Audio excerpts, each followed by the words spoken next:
श्रीनगर विधानसभा में स्पीकर के ऊपर, और ये तस्वीरों में साफ दिख रहा है, कस्टडी में यूसुफ शाह की जो मौत हुई उसका विरोध दर्ज करने के लिए यूसुफ शाह की मौत पर हुआ हंगामा, जिसके चलते स्पीकर पर फेंका गया पंखा। पीडीपी के विधायक ने, पीडीपी नेता ने ये स्पीकर पर पंखा उठाकर फेंक दिया।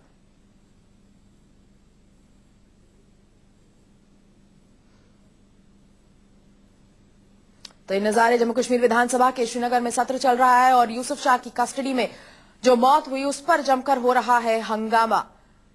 एनसीपी पर लगातार दबाव बन रहा है। पीडीपी ने सीएम के इस्तीफे की मांग की है। उमर अब्दुल्ला से इस्तीफा मांगा जा रहा है और पीडीपी इस मुद्दे को पूरा भुना रहा है। कस्टडी में यूसुफ शाह की मौत हुई और उसी की मौत पर हंगामा, और उसके चलते देखा जा रहा है हंगामा और बवाल विधानसभा में।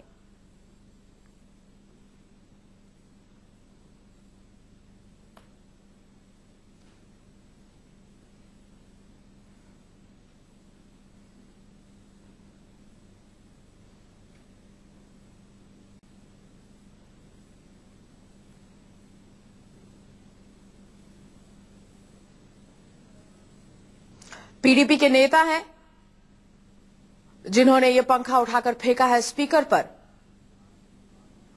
हमारे साथ इसी पर और ताजा अपडेट के लिए श्रीनगर से हमारे संवाददाता आसिफ सुहा फोन लाइन पर जुड़े हैं। आसिफ, क्या कुछ चल रहा था उस वक्त विधानसभा में जब अचानक इतनी गर्मजोशी दिखाई गई कि पंखा उठाकर स्पीकर पर फेंक दिया गया पीडीपी के नेता द्वारा?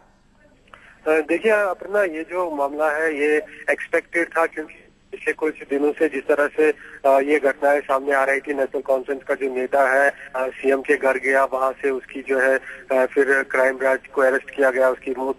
तो पीडीपी ने ठीक उसी दिन से जो है इस बात को लेकर काफी कड़े तेवर अपना लिए। 3 दिनों तक लगातार प्रेस कॉन्फ्रेंस बुलाई थी, लगातार सीएम उमर अब्दुल्ला और जो एमओएस होम नासिर असलमानी उन पर हमला किया था, पूरा मोर्चा खोल दिया था। और आज ये एक्सपेक्टेड था कि असेंबली शुरू होते ही ये लोग हंगामा करेंगे, और वही बिल्कुल हुआ। जैसे ही असेंबली का सदन शुरू हो गया, इन लोगों ने हंगामा खड़ा कर दिया। पीडीपी के नेताओं ने नारे लगाने शुरू कर दिए कि कातिलों को पेश करो, और उनका इशारा जो है, उनका एक्यूजेशन जो है वो बिल्कुल सीधे उमर अब्दुल्ला और एमओएस होम उनके ऊपर निशाना है। और इसी के चलते गहमागहमी इतनी हो गई कि यहाँ तक पीडीपी के जो नेता है मौलवी, वो इतने बेकाबू हो गए कि उनने पंखा उठाकर जो है स्पीकर की ओर फेंकने की कोशिश कर दी। जी, मौलवी इफ्तिकार हुसैन अंसारी है ये पीडीपी के नेता जिन्होंने ये पंखा फेंका स्पीकर के ऊपर। जैसा आपने कहा कि एक्सपेक्टेड था कि जैसे ही आज सोमवार को सत्र शुरू होगा, सदन में लोग पहुंचेंगे, इसी तरह का हंगामा करेगी पीडीपी। इस वक्त स्थगित किया गया होगा सत्र को?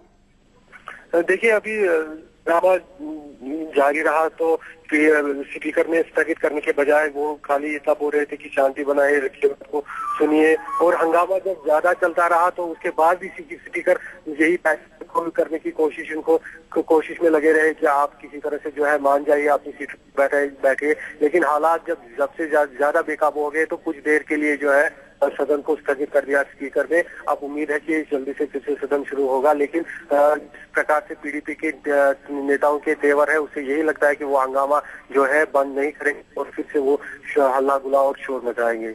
जी, तो हंगामा कम होने के कहीं से आसार नहीं है। ऐसे में लगातार दबाव है सरकार पर, एनसीपी पर, और सीधा इशारा जिस तरह बता रहे हैं और हम देख रहे हैं कि उमर अब्दुल्ला के इस्तीफे की मांग है सरकार का। अब तक उमर अब्दुल्ला का एनसीपी का रुख क्या रहा है इस पूरे मामले पर? देखिए अपर्णा, जो सरकार है उनने कल प्रेस कॉन्फ्रेंस आई। जो सीनियर नेता है नेशनल कॉन्फ्रेंस के और वित्त मंत्री भी है सरकार के, अब्दुल रहीम राठौर, उन्होंने ये एक तरह से कोशिश की कि ये बताया जाए कि उनका कहीं से इसमें इन्वॉल्वमेंट नहीं है। और उन्होंने यही बताना चाहा कि जो नेशनल कॉन्फ्रेंस की सरकार है वो इसकी निष्पक्ष जांच कराएगी। और एक वीडियो भी इसी लिए रिलीज कराया गया जिसमें दिखाया गया कि जो वो व्यक्ति था जो मारा गया वो सीएम के घर से बिल्कुल सेहतमंद होकर निकला और वहां से क्राइम ब्रांच की कस्टडी में गया, जहां पे उसकी मौत हो गई है कस्टडी में। जी जी जी आसिफ, और हम तो 2 तस्वीरें इस वक्त दर्शकों को दिखा रहे हैं। एक तस्वीर में आप देख रहे हैं किस तरह पीडीपी के नेता ने स्पीकर पर पंखा फेंका, और उसके बगल में जो आप तस्वीर देख रहे हैं वो स्पीकर की है। जम्मू कश्मीर विधानसभा का सोमवार को जैसे ही सदन में सत्र शुरू हुआ तो बवाल शुरू हुआ पीडीपी का, और उसके जवाब में स्पीकर जो है उन्होंने पहले पीडीपी के नेताओं को शांत होने की हिदायत दी। और आप देख सकते हैं उनका जो लहजा था, उन्होंने उनको शांत होकर बैठने को कहा और सदन में हंगामा न करने को कहा, जिसके जवाब में पीडीपी के नेता ने, विधायक ने स्पीकर पर ही पंखा फेंक डाला। तो 2 तस्वीरें आप देख रहे हैं। बेईमान मौलवी चुप हो जा, बेईमान मौलवी, बेईमान मौलवी, बेईमानों का बेईमान, बेईमान मौलवी, बेईमान मौलवी, बेईमान मौलवी, बेईमान मौलवी चुप हो जा, बेईमान मौलवी, बेईमान मौलवी, बेईमानों का बेईमान, बेईमान मौलवी। आप देख रहे हैं स्पीकर साहब ने भी काफी जोरदार अंदाज में डांट लगाई पीडीपी के नेताओं के साथ, कहा कि चुप हो जाइए। और मौलवी साहब का गुस्सा उस पर एकदम भड़क उठा। शांत होने के बजाय उन्होंने पंखा जो अपने सामने पड़ा था उसके डस्टर फैन को उठाकर स्पीकर साहब पर बेईमान मौलवी चुप हो जा, बेईमान मौलवी, बेईमान मौलवी, बेईमानों का बेईमान, बेईमान मौलवी, बेईमान मौलवी, बेईमान मौलवी, बेईमान मौलवी चुप हो जा। इस घटना के बाद कुछ समय तक सबको शांति बनाए रखने की अपील की गई स्पीकर द्वारा, लेकिन उसके बाद भी जब मामला शांत होता नहीं दिखा तो कुछ देर के लिए स्थगित कर दिया गया सदन को। और अब किसी भी वक्त दोबारा सदन की कार्रवाई शुरू होने की बात की जा रही है, लेकिन पीडीपी का जो गुस्सा है और जो उमर अब्दुल्ला पर दबाव है वो कहीं से भी कम होने के आसार और तेवर नजर नहीं आ रहे।